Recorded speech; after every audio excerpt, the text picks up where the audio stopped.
Hi everyone. So in the video, we'll be focusing on Marathas. Marathas வந்துட்டு எவ்வளோ prominent position நான் உங்ககிட்ட சொன்னேன். இது சச் கிரேட் குரூப், ஹிஸ்ட்ரியில் ரொம்ப கான்ட்ரிபியூட் பண்ணியிருக்காங்க. அண்ட் அவங்களுக்கான வெயிட்டேஜ் வந்துட்டு இந்த வீடியோ ஃபுல்லாக நம்ம பார்க்க போகிறோம். ஃபர்ஸ்ட் மராத்தாஸ் வந்து எப்படி ரைஸ் ஆனாங்க அப்படிங்கிறத வந்து நம்ம 3 ஃபேஸாக பிடிக்கும். மொதல் ஃபேஸ் வந்துட்டு இட்ஸ் அபவுட் தேர் டெர்மாயில். அதாவது அவங்க டெர்மாயில்னா நம்ம என்ன சொல்கிறோம்னா, அவங்க வந்துட்டு எஸ்டாப்ளிஷ், நான் ஒரு பவர்ஃபுல்லான அத்தாரிட்டி எஸ்டாப்ளிஷ் பண்ணுறப்போ அவங்க நிறைய ஃபேஸ் பண்ணியிருப்பாங்க, கோ த்ரூ பண்ணியிருப்பாங்க. இந்த பீரியட் வந்துட்டு 1680 to 1719 வரைக்குமே இது வந்துட்டு இருந்தது. அடுத்தது வந்துட்டு அவங்க வளர்ந்த பீரியட், ப்ராமினென்ட்டாக எமர்ஜ் ஆனாங்க. நான் தான் வந்துட்டு சோல் பவர் அப்படின்ட்டு. இந்த பீரியட் வந்து க்ரோத் ஃபேஸ்னு சொல்லுவோம். 1719 to 61 வரைக்கும். போஸ்ட் 1761 அவங்க டிக்ளைன் ஆக ஆரம்பிச்சிருவாங்க. அப்பப்போ டெம்பரவரியாக ஒரு சில இடத்துல வருவாங்க, but eventually they were declining. 1761 ஏன் அப்படின்னு சொல்கிறோம் அப்படின்னா, if you all remember 1761 battle of Panipat, third battle of Panipat நடந்தது. And Marathas are losing in that battle. So that was the major reason for the year 1761. Okay, இப்போ நம்ம ஆர்டர் ஆஃப் சத்ரபதி பார்ப்போம். So Chhatrapati அப்படின்னு கூப்பிடுற ஒரு பொசிஷன் யாருக்கு இருக்குன்னா, யார் என்டையர் மராத்தா கிங்டம் வந்துட்டு ஆட்சி செய்கிறாங்களோ அவங்க தான் சத்ரபதினு சொல்லுவோம். நம்ம எல்லாருமே சத்ரபதினு சிவாஜியை மட்டும்தான் வந்துட்டு சொல்லியிருக்கோம். அதுக்கப்புறம் யாரையுமே நம்ம வந்துட்டு சொல்லலை. அதுக்கப்புறம் பேஷ்வாஸ் அப்படின்னு தான் அழைக்கப்படுறோம். வந்து சத்ரபதி அப்படின்றது கூப்பிடலைன்னா, சிவாஜிக்கு அப்புறம் வந்தவங்க எல்லாருமே பேஷ்வாவா இருந்துட்டு அந்த டாமினன்ட் பொசிஷன் எடுத்தவங்க. சிவாஜி வந்துட்டு எப்போ இருந்தாருன்னா 1674 1680 வரைக்குமே ரொம்ப ப்ராமினென்ட்டாக இருந்தார். இவருக்கு அப்புறம் இவரோட விட்டினஸை வந்துட்டு வித் ஹெல்ப் பண்ணணும் அப்படின்னு ட்ரை பண்ணவங்க ஷாம்பாஜிங்கிறவங்க. 89 வரைக்கும் இவங்க இருந்தாங்க. அதுக்கப்புறம் ராஜாராம்னு வந்தாங்க. அவங்க 89 99 வரைக்கும் இருந்தாங்க. பட் இவங்க 2 பேருமே வந்துட்டு சிவாஜியோட ஹேர்ஸ் தான். ஆனால் இவங்க 2 பேருக்குமே வந்துட்டு ஃபியூச்சர் ஹேர்ஸ் வந்துட்டு ப்ராமினென்ட்டாக இல்லைங்கிறதுனால பேஷ்வாஷிப்க்கு வந்துட்டு சத்ரபதியோட பொசிஷன் போயிடுச்சு. ஸோ 6th பேஷ்வா வந்துட்டு திரும்ப ரிவைவ் பண்ணுறாங்க நம்மளோட மராத்தா எம்பையரை. எப்படி ரிவைவ் பண்ணுறாங்க அப்படின்னா, இவங்க வந்துட்டு திரும்ப சவுத் அண்ட் சர் தேஷ்முக்கியை கலெக்ட் பண்ண ஆரம்பிக்கிறாங்க. அதுக்கு பெர்மிஷன் நம்ம ஆல்ரெடி முகல்ஸ் படிக்கும்போது பார்த்தோம். யார் கொடுத்துருப்பா அப்படின்னா, ஃபருக்சியாருங்கிறவங்க கொடுத்துருப்பாங்க. 66th பேஷ்வா யார் வேணா, பாலாஜி விஸ்வநாத்ங்கிறவங்க. இவங்க வந்து 1730 1720 வரைக்குமே ரூல் பண்ணுறாங்க. இவங்களுக்கு அடுத்து ரூலுக்கு வந்தவங்க பாஜிராவுங்கிறவங்க. நம்ம பாஜிராவ் மஸ்தானி படம் கேள்விப்பட்டிருப்போம், பார்த்துருப்போம். ஸோ இந்த பாஜிராவ் வந்துட்டு 1720 40 வரைக்கும் இருக்காங்க. சிவாஜி மகாராஜாக்கு அடுத்த ஃபைனஸ்ட் குரேலா டாக்டிக்ஸ் வந்துட்டு நம்மளோட பாஜிராவுக்கு தான் இருக்குது. அதனால அவங்க மிலிட்டரிலி ரொம்ப சக்ஸஸ்ஃபுல்லாக வந்தாங்க அப்படிங்கிறத பார்த்துருப்போம். அதுக்கு அடுத்து வந்தவங்க தான் பாலாஜி பாஜிராவுங்கிறவங்க. இவங்களும் 20 years ரூல் பண்ணியிருப்பாங்க. 1740 1761 வரைக்கும் ரூல் பண்ணியிருப்பாங்க. இவங்க நம்ம நானா சாஹேப்னு வந்து அழைக்கப்படுறோம். பேட்டில் ஆஃப் பானிபட்ல 1761 இவங்க வந்து உயிரிழக்கிறாங்க. இவங்களோட பீரியட்ல தான் ஒரு ப்ராமினன்ட் ட்ரீட்டி வந்து சைன் பண்ணுறாங்க. அது என்ன ட்ரீட்டி அப்படின்னா, ட்ரீட்டி ஆஃப் சங்கோலா. இந்த சங்கோலா வந்துட்டு என்ன சொல்லுது அப்படின்னா, நம்ம ஆல்ரெடி பார்த்துருக்கோம், சத்ரபதிங்கிறது தான் இருக்கிறதுலே ஹையஸ்ட். எப்படி முகல்ல வந்துட்டு முகல் எம்பையர்ல வந்துட்டு முகல் எம்பையர் தான் பெரிய ஆளு, அதே மாதிரி மராத்தா எம்பையர்ல சத்ரபதி தான் பெரிய ஆளு. இவங்களோட பவர்ஸ் எல்லாத்தையுமே பேஷ்வாக்கு ட்ரான்ஸ்ஃபர் பண்ணுறதா ஒரு ட்ரீட்டி வருது. அந்த ட்ரீட்டி தான் ட்ரீட்டி ஆஃப் சங்கோலா.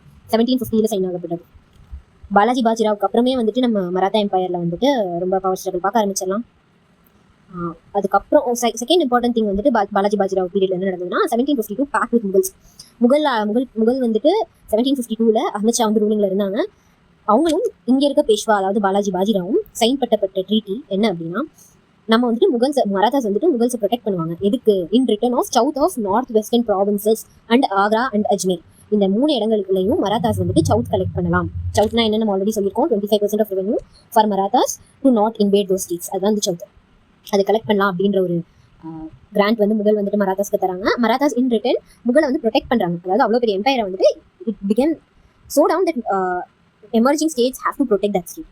ஸோ வந்துட்டு மராத்தாஸ் வந்துட்டு ப்ரொடெக்ட் பண்ணுறாங்க அகேன்ஸ்ட் ஹூம் அஹ்மத் ஷா அப்தாலிங்கிறவங்களோட இன்வேஷன் வந்து ப்ரொடெக்ட் பண்ணுறதுக்கு. பாலாஜி பாஜிராவுக்கு அப்புறம் அந்த ரூலர் வந்துட்டு யங் மாதவராவ். இவர் வந்துட்டு 10 வருஷம் ரூல் பண்ணுறாங்க. 61 72 வரைக்கும் ரூல் பண்ணுறாங்க. இவங்களுக்கு அடுத்து ரூல் பண்ணவங்க வந்துட்டு நாராயணராவ். இவங்களோட வந்து ரொம்ப ஷார்ட் லிவ்ட் ரூலிங். 72 73 வரைக்கும் தான் வந்துட்டு ரூல் பண்ணுறாங்க. அதுக்கு மேஜர் ரீசன் என்னன்னு பார்த்தீங்கன்னா, இவங்களோட அங்கிள் ரகுநாத் ராவுங்கிறவங்க வந்துட்டு ஒரு கான்ஸ்பிரசியில் வந்துட்டு இவங்களை வந்துட்டு ஆட்சியிலேருந்து தூக்கணும் பண்ணிடுவாங்க.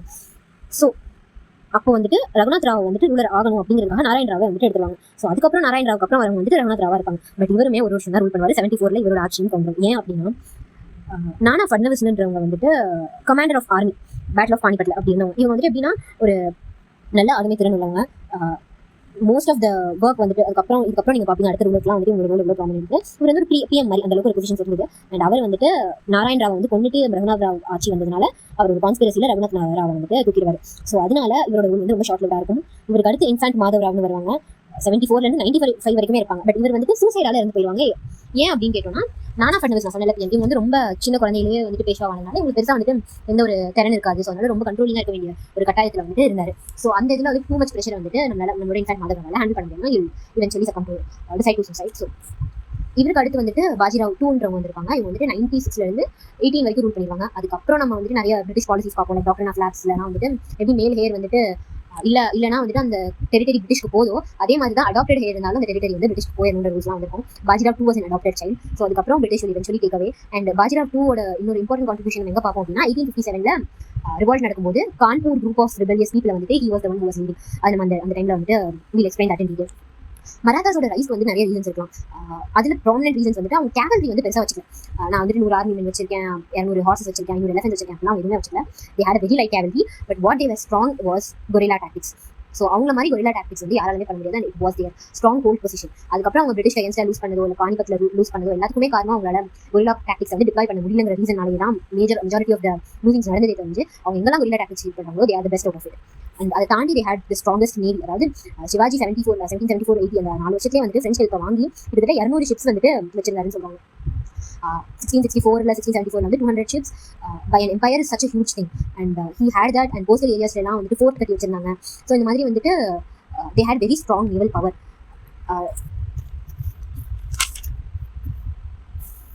பட் eventually எந்த ஒரு ஸ்டேட்டாக இருந்தாலும் it has to face its decline. அந்த மாதிரி தான் வந்துட்டு நம்மளோட மராத்தாஸும் டிக்ளைன் ஃபேஸ் பண்ணாங்க. அதுக்கு major reason was battle of Panipat in 1761. So Marathas வந்துட்டு முகல்ஸ்க்கு வந்து ப்ரொடெக்ஷன் கொடுத்தாங்க வித் பேக் ஆஃப் 1762 இருந்து 61ல அஹமத் ஷா அப்தாலி வரும்போது Marathas again went in there for Mughals protection. And இந்த டைம் அப்தாலி வந்து பேட்டிலுக்கு ஃபேஸ் ஆகுறாரு. அவர் மட்டும் தானா ஃபேஸ் ஆகாமல் அப்தாலியோட ரோஹில்கந்த் அந்த ஸ்டேட்டையும் ஃபருக்காபாத் அந்த ஸ்டேட்டையும் அவர் வந்துட்டு அந்த டைம்ல ரூல் பண்ணது சுஜாவுத் அவங்க அவர் ஏன் அதில் ஜாயின் பண்ணாங்க நம்ம எல்லாத்துக்குமே ரீசன்ஸ் இருக்கும். அவர் வந்து ஜாயின் பண்ணதுக்கு major reason Maratha was becoming regional புலி. ஸோ வந்துட்டு அவங்க பவர்ஃபுல் முகலோட பவர் போயிடுச்சு, அவங்க பவர்ஃபுல்லாக எமர்ஜ் ஆக ஆரம்பிச்சோடனே they started attacking their neighboring states. So neighboring ஸ்டேட்ஸ்க்குமே வந்துட்டு அந்த ஒரு பயம் வந்துருச்சு. ஓகே கமெண்ட் சக்கம் டெரிட்டரி அப்படின்னு ஒரு பயம் வந்துருச்சு. அதனாலேயே அவங்களுக்கு அகேன்ஸ்டாக இருந்தாங்க. அண்ட் சொன்ன மாதிரி மராத்தாஸும் அதே தான் பண்ணாங்க. Because 1729 they attacked Malwa. அப்புறம் வந்துட்டு 1737 அவங்க டெல்லியவே பிளண்டர் பண்ணாங்க. அதுக்கப்புறம் they have signed a treaty with Bhopal 39ல. இப்போ வந்துட்டு அவங்க மால்வாவை லீகலாகவே கண்ட்ரோல் பண்ண ஆரம்பிச்சிட்டாங்க. ஸோ இந்த மாதிரி நிறைய 65ல வந்துட்டு மைசூரை டெஃபிட் பண்ணியிருப்பாங்க. இந்த மாதிரி நிறைய நெய்பரிங் ஸ்டேட்ஸ் வந்து ப்ராப்ளம்ஸ்லாம் கொடுத்துருப்பாங்க. ஸோ அதனாலேயே நெய்பரிங் ஸ்டேட்ஸ் யாருமே இந்த வாரில் வந்துட்டு இந்த பேட்டில் வந்துட்டு அவங்க சப்போர்ட் பண்ணல. அண்ட் ரெண்டாவது அவதுமே வந்துட்டு இதனால பாதிக்கப்பட்டுச்சு, இதனால கொஞ்சம் ப்ராப்ளம் ஃபேஸ் பண்ணிச்சு. இந்த பயத்தினாலையும் மராட்டாஸோட பாஸ்ட்னாலுமே வந்துட்டு மராத்தாஸ் அகேன்ஸ்டா அப்தாலியோட சேர்ந்து வார் எடுக்கணும் அப்படின்ற ஒரு டிசிஷன் பண்ணாங்க. இவென்ச்சுவலி மராத்தாஸ் லூஸ் பண்ணிட்டாங்க. பிகாஸ் அப்தாலிட்ட வந்துட்டு 60,000 men இருந்தாங்க. But all had advanced weapons. So civil gun இந்த மாதிரி நிறைய advanced weapons இருந்தது. And மராத்தாஸ் வந்துட்டு as I said they were prominently strong in guerrilla tactics. But இவங்களோட ரீஜனை விட்டு டுவர்ட்ஸ் நார்த் மார்ச் பண்ணாங்க to fight against Abdali. So அவங்களால guerrilla tactics டிப்ளாய் பண்ண முடியல, அவங்களுக்கு அலைன்ஸ் கிடைக்கல. ரெண்டாவது அப்தாலி ட்ரூப்ஸோட அதிகமான வெப்பன்ஸ் இருந்தது. அண்ட் டுவர்ட்ஸ் நார்த் போனால் இவங்களுக்கு வந்துட்டு ரீஜனல் ஹெல்ப் இல்லை, சப்போர்ட் யாருமே பண்ண மாட்டாங்க. நார்தன் பீப்பிள் சப்போர்ட் பண்ணா அவங்களுக்கு சாப்பாடுமே. அப்தாலி வந்து என்ன பண்ணிட்டாரு அப்படின்னா நார்தன் பீப்பிள் நார்த்ல தான் சண்டை போடுறாங்க. ரோஹில்கந்திற்கு அவருக்கு இது எல்லாமே வந்துட்டு அவங்களுக்கு ஒரு அவங்களோட ஆலைஸ். ஆப்வியஸ்லி அவங்க வந்து அப்தாலிக்கு சப்போர்ட் பண்ணுவாங்க. அந்த பீப்புளுமே அப்தாலிக்கு சப்போர்ட் பண்ணாங்க. இவங்களுக்கு மராத்தாஸ் வந்து ஃபமைன் கண்டிஷன்ஸ் மாதிரி கொண்டு வந்துட்டாங்க, சாப்பாடு இல்லை, கஷ்டப்பட்டாங்க. ஸோ அதுவுமே வந்துட்டு நிறைய ஒரு ட்ராபேக்காக இருந்தது. அண்ட் இந்த எல்லாத்தோட கான்சிக்வன்ஸும் தான் வந்துட்டு மராத்தா வந்துட்டு மிலிட்டரி வீக் அப்படின்ற ஒரு பொசிஷனுக்கு வர ஆரம்பிச்சிருச்சு. அண்ட் இந்த வேக்கம் ஆஃப் பவர் வந்துட்டு உங்களுக்கு அப்புறம் மராத்தாஸ்னு சொல்லி இப்போ மராத்தாஸ் அப்புறம் யாரு அப்படின்ற ஒரு இடத்த ஃபில் பண்ணுறதுக்கு தான் EICங்கிற ஈஸ்ட் இந்தியா கம்பெனி வந்துட்டு சடான்னு என்ட்ரி கொடுத்துச்சு. So it was Marathas and the third battle of Panipat which paved way for East Indian Company.